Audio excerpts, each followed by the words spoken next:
سوگواران سید الشہداء آج حسین کا وہ لٹا ہوا قافلہ اپنے وطن آ رہا ہے جو 28 رجب کو مدینے سے نکلا تھا۔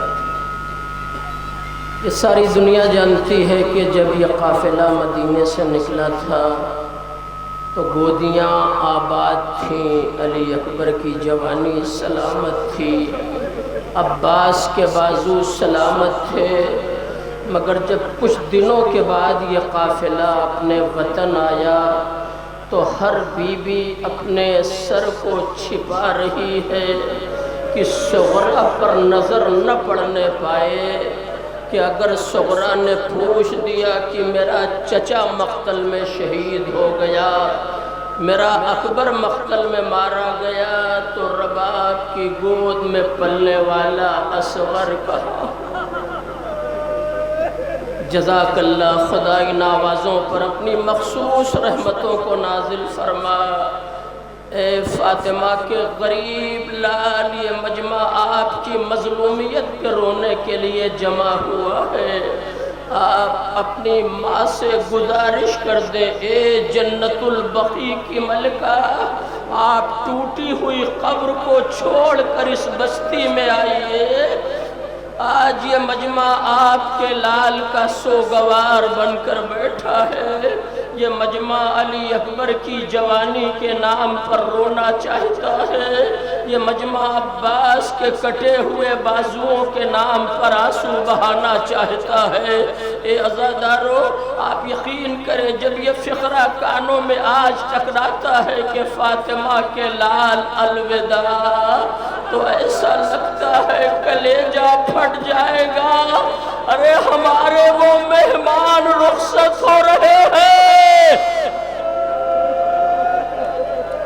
آقا اس 2 مہینے 8 دنوں میں انجمن کے دستے نے، عزاداروں نے، ماتمداروں نے بستی بستی، قریہ قریہ، شہر شہر جا کر راتوں میں شب بیداریاں کر کے شہزادی کو ان کے لال کا پرسہ دیا ہے۔ اگر کوئی ہم سے غلطی ہو گئی ہو تو میرے مالک تجھے رباب کی اجڑی ہوئی گود کا واسطہ،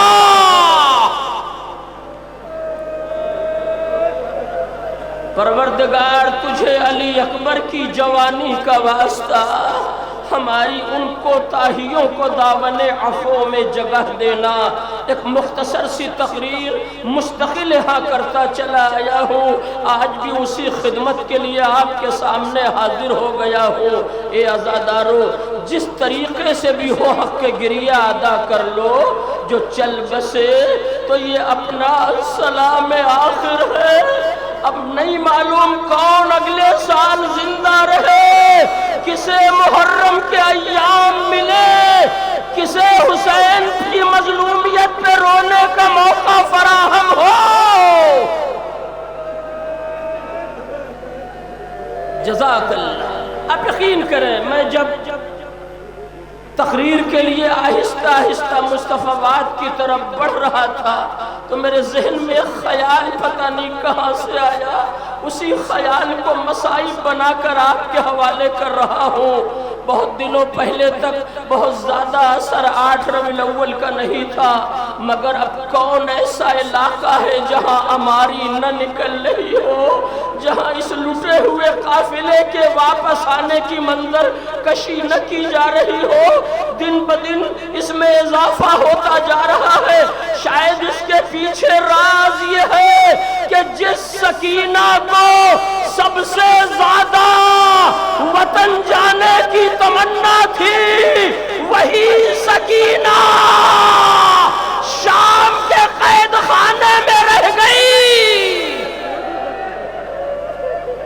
جزاک اللہ، آپ کی آواز گریہ بلند ہو گئی۔ 2 مرحلوں سے مصائب کو منزل تکمیل تک لے جانا ہے۔ اپنی آنکھوں کا دیکھا ہوا منظر، اپنی آنکھوں سے پڑھی ہوئی روایت آپ کے حوالے کرنا چاہتا ہوں۔ الکوثر کے رائٹر نے ایک فقرہ لکھا کہ ایک عالم دین کسی بستی میں مجلس پڑھنے کے لیے گئے۔ آج کا دور نہیں تھا، وہ دور تھا جب سواریاں فراہم نہیں تھی، ذاکرین پیدل جایا کرتے تھے، نوحہ خواہ پیدل جایا کرتے تھے۔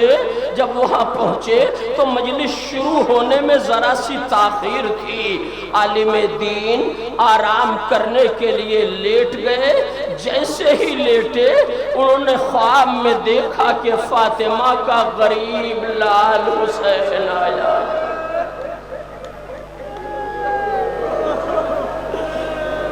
جزاک اللہ، اپنی قدر و قیمت بھی پہچانو۔ اے عزیزو، حسین نے آپ کو اس وقت یاد کیا جب حسین کربلا میں اکبر کا لاشا اٹھا چکے تھے، عباس کے کٹے ہوئے بازو اٹھا چکے تھے، تب فاطمہ کے لال نے آپ کو یاد کیا، میرے لال جب پلٹ کے جانا تو میرے چاہنے والوں کو میرا سلام کہنا، کہنا جب ٹھنڈا پانی پینا۔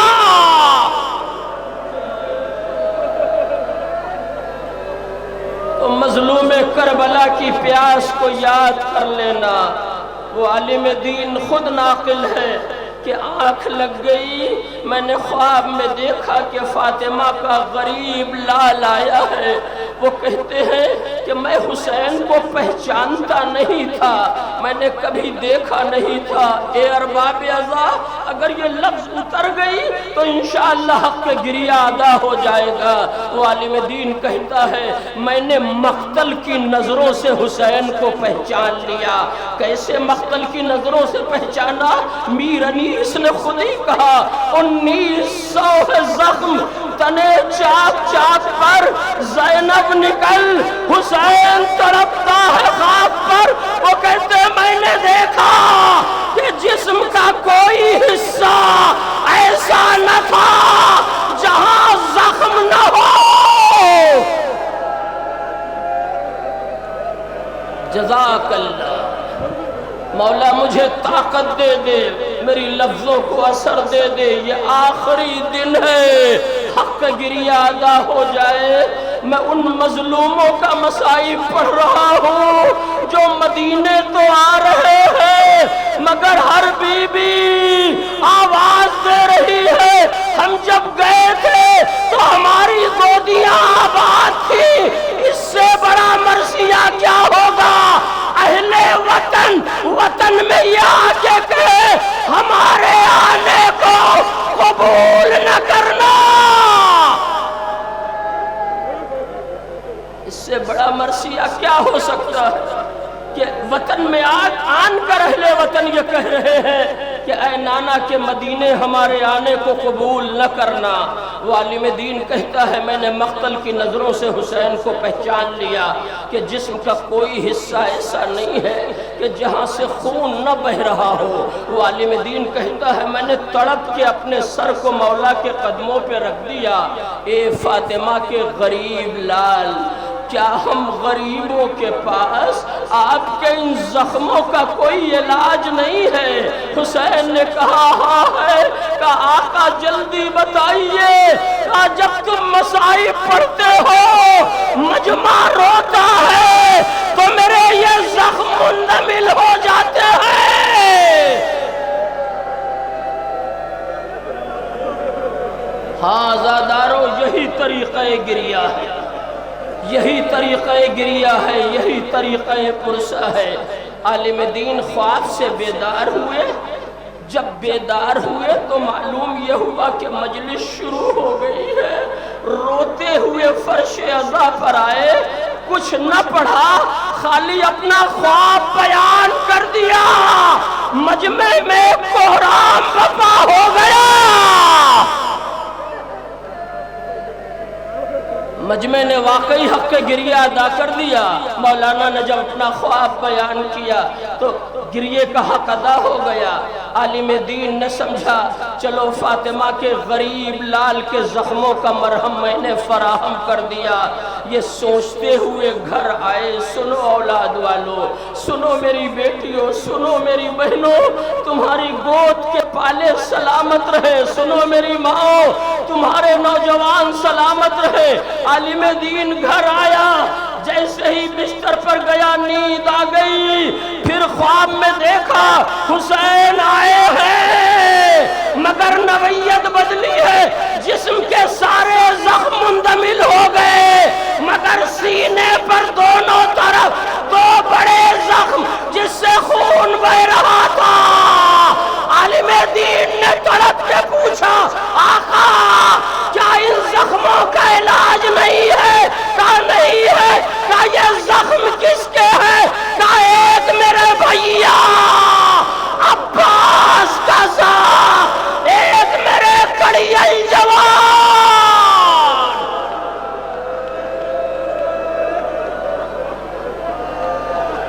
جزاک اللہ۔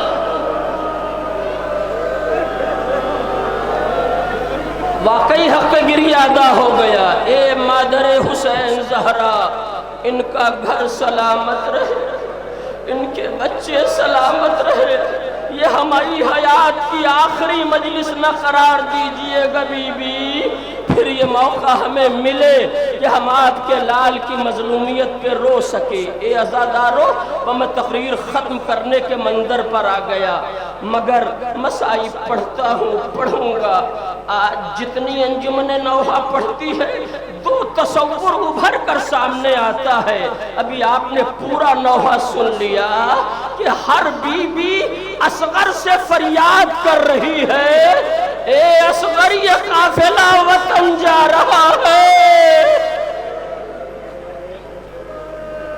دو تصور نوحوں کی دنیا میں آج 8 ربیع الاول کو زیادہ پایا جاتا ہے، اور ان دونوں کا تعلق رباب کی اجڑی ہوئی گود سے۔ ایک کو اصغر کہا جاتا ہے، ایک کو سکینہ کہا جاتا ہے۔ آج اسی شہزادی کے نام پر پوری دنیا میں کتنی سبیلیں لگائی جا رہی ہے، جسے کربلا میں پانی نہ مل پایا۔ بس ایک چھوٹا سا منظر، یوٹیوب پر میں نے کربلا کا 40 کا منظر دیکھ رہا تھا، دل تڑپ گیا۔ اے عزادارو سنو، اللہ نے تمہیں بھی اولاد دی ہے۔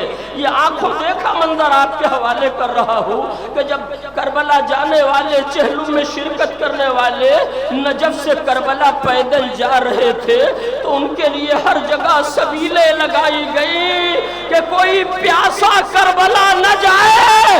ہائے فاطمہ کا غریب لال کربلا میں پانی مانگتا رہ گیا، ہرملا کا 3 پھل کا تیر۔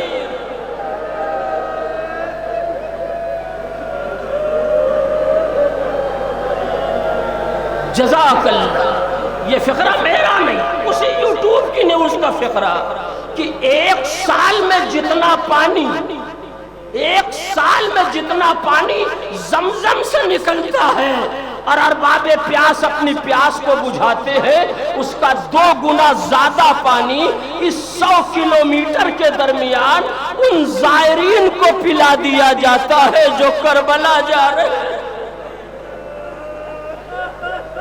جزاک اللہ۔ کہاں سے وہ کلیجہ لاؤں، کہاں سے وہ لب و لہجہ لاؤں؟ وہ منظر آپ کے حوالے کروں، میں دیکھ رہا تھا، جب منظر میری نظروں کے سامنے آیا، ایک 4-5 سال کی بچی اپنے دونوں ہاتھوں میں پانی کا کوزہ لیے بیچ سڑک پہ کھڑی ہے، اور آنکھوں سے ایسے آنسو بہ رہے ہیں جسے ہر جانے والا محسوس کر رہا ہے، ہر جانے والا رک جا رہا ہے۔ بلکہ کچھ ارباب دل ایسے بھی تھے جنہوں نے آگے بڑھ کے آنسوؤں کو پوچھا۔ وہ بچی رو کے کہتی تھی، اس سکینہ کے نام پہ پانی پی لو، جس سکینہ کو پانی کے نام پر شمر نے تماچے لگائے۔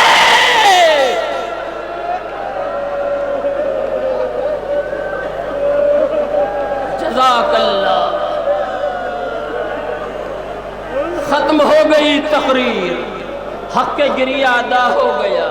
وہ بچی دونوں ہاتھوں میں پانی کا کوزہ کہہ لے، آج کے دور میں گلاس کہہ لے کے کھڑی ہے، رو رہی ہے، اور ہر جانے والے گزرنے والے سے رو کے کہہ رہی ہے، اس سکینہ کے نام پر، اس شہزادی کے نام پر پانی پی لو، جس کا چچا نہر فرات پر گیا وہ پانی تو نہ آیا، خون میں ڈوبا ہوا علم آیا، چھدا ہوا مشکیزہ آیا، اس کا بابا کمر کو تھام کر مرثیہ پڑھتا رہا۔ خدا کی قسم، کیا ہے حسین کی مظلومیت یا کربلا والوں کی مظلومیت؟ اس جلوس کو شام تک رہنا ہے۔ میں نے صبح کی پہلی مجلس بھی اپنی قیام گاہ سے باقاعدہ سنی، اور اس کے بعد تعارفی نقابت کی تقریر بھی میں نے سن لی۔ آج کے جلوس کی یہ وہ تقریر ہے جس میں واقعی حق گریہ ہمیشہ ادا ہوا ہے اور آج بھی ادا ہوگا۔ وہ بچی جب یہ فقرے کہہ رہی تھی کہ اس سکینہ، اس شہزادی کے نام پر پانی پی لو جسے پانی کے نام پر تماچے لگائے گئے، آپ یقین کریں دنیا میں پانی نہ دینا اور ہے مگر سوال آپ پر تماچا لگانا، یہ مظلومیت ہے سکینہ کی۔ جزاک اللہ۔ بآخری 2-3 فقرے آزادار۔ میں کبھی جلوس میں بہت طولانی تقریر نہیں کرتا، ہمیشہ کی تقریر میری 20 سے 22 منٹ کی رہی ہے، اسے میں آج کی گفتگو کو مکمل کر دوں گا تاکہ انجمنوں کو موقع زیادہ مل جائے، آنے والے ذاکرین کو زیادہ سے زیادہ موقع فراہم ہو۔ مگر یا حسین، الوداع کی چھاؤں میں آج کی تقریر کا آخری فقرہ آپ کے حوالے کر رہا ہوں۔ سکینہ کتنا پیاسی تھی،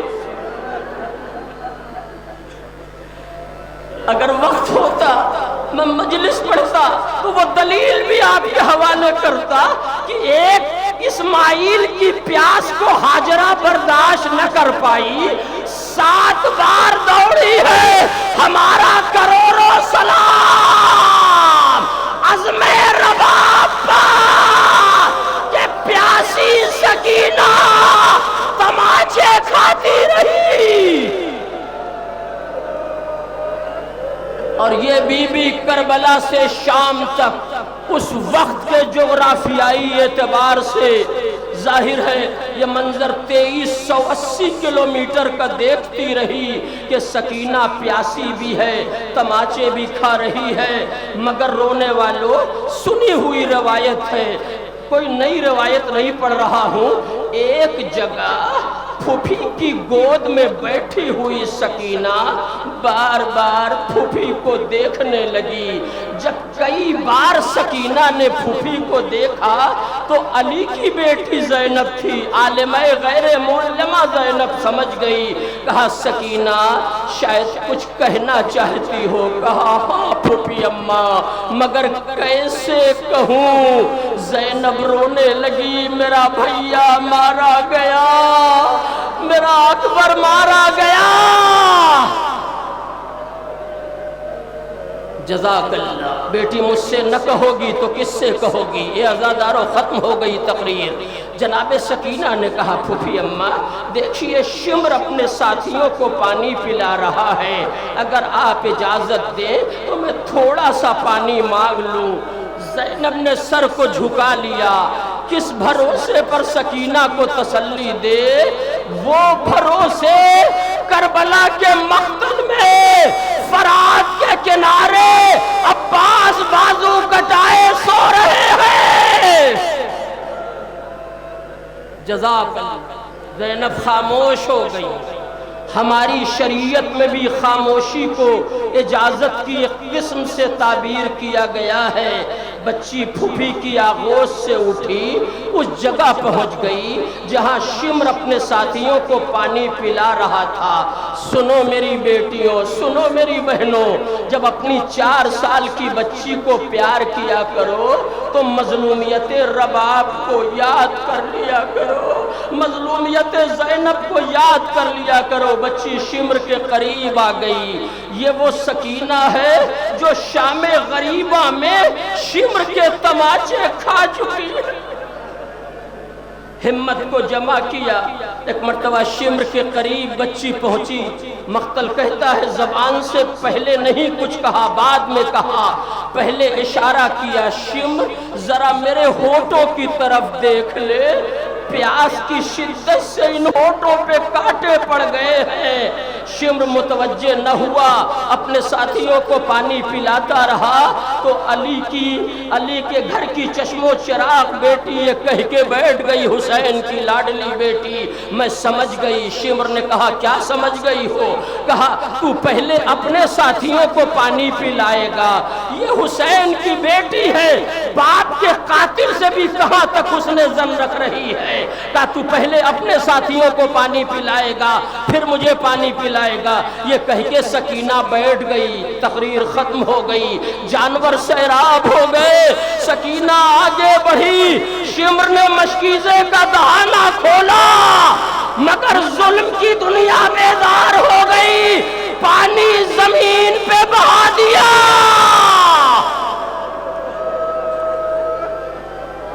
شمر نے سارا پانی زمین پر بہا دیا، ننھی سی بچی پانی پر گر کے تڑپنے لگی تو شمر نے تماچے لگانے شروع کیے۔ زینب سے یہ نہ دیکھا گیا، زینب آگے بڑھی، بچی کو گود میں لے لیا۔ جزاک اللہ۔ یہ آخری فقرہ میرے شہر کے میری بستی کے پہلے عالم دین، اللہ سلامت رکھے، مولانا ذوالفقار حیدر صاحب، آپ کی جانی پہچانی شخصیت نے مصائب کا یہ فقرہ 1 سال وطن میں پڑھا۔ آج بھی مجھے یاد رہ گیا کہ جب زینب بچی کو لے کر اپنی منزل پر پلٹی تو سکینہ روتے روتے سو گئی۔ جیسے ہی سکینہ کے رونے کی آوازیں رکی، زینب نے ہمت جمع کر کے رخسار سکینہ پہ دیکھا، شمر کے تماچوں کے تازہ نشان زینب سے نہ دیکھے گئے۔ آنکھوں میں آنسو آیا، آنسو رخسار سکینہ پہ گرا، بچی نے آنکھیں کھول دی، کیا دیکھا؟ پھوپھی رو رہی ہے، وہ بیٹھ گئی آغوش میں، ننھے